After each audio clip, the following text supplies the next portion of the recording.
Hello there and welcome back to the channel. I'm so glad you're here. Today I want to talk about something that's been on a lot of your minds, and that's the future of Airbnb and short-term rentals, especially right here in our Cape Town market. You might have heard whispers about new regulations, and it's a hot topic for a reason. As more and more people choose to rent out their homes, cities around the world are taking a closer look at the impact. But what does that mean for us? Let's break it down. Firstly, it's important to know that here in Cape Town, short-term letting is legal, but you might not be aware it is already governed by some clear bylaws. The most significant one is that a short-term rental is defined as a stay of 30 consecutive days or less. The city's goal is to manage the market and not shut it down. They want to protect our neighbourhoods and ensure that we don't lose too much of our long-term rental stock, which is a real concern to many.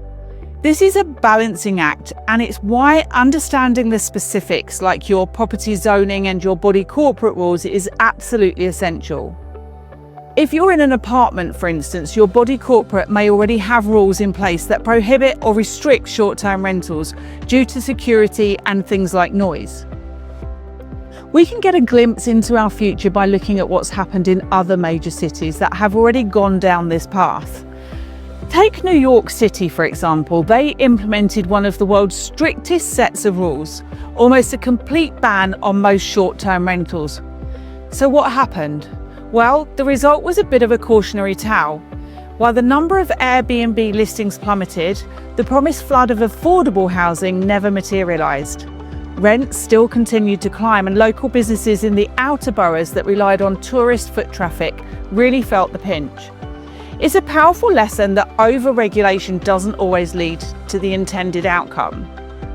And then you have cities like Barcelona, which are being very active in regulating its market. They have used stringent licensing systems and even announced plans to revoke thousands of tourist licenses. Their goal is clear: they want to regain control of their housing market. While prices in tourist hotspots have still risen, it shows the city taking a firm stance to prioritise local residents over tourist operators. So, what's the takeaway for us here in Cape Town? I see it not as a threat, but as a path to a more mature and stable market. As a professional in this industry, I believe these changes will benefit those who are committed to a professional and compliant approach. This shift will reward savvy owners and investors who are prepared to adapt. It could lead to a more predictable market and a renewed focus on long-term rentals, which offer a stable and consistent income, instead of a Wild West where moving towards a more structured environment where everyone knows the rules. While new regulations might seem like a challenge, they are actually creating a more professional market for real estate investment. This leads to a fascinating question: why are so many investors still choosing Cape Town? We'll be diving deep into that in our very next video, so don't forget to subscribe and hit the bell icon to get notified when it goes live. Thanks for watching.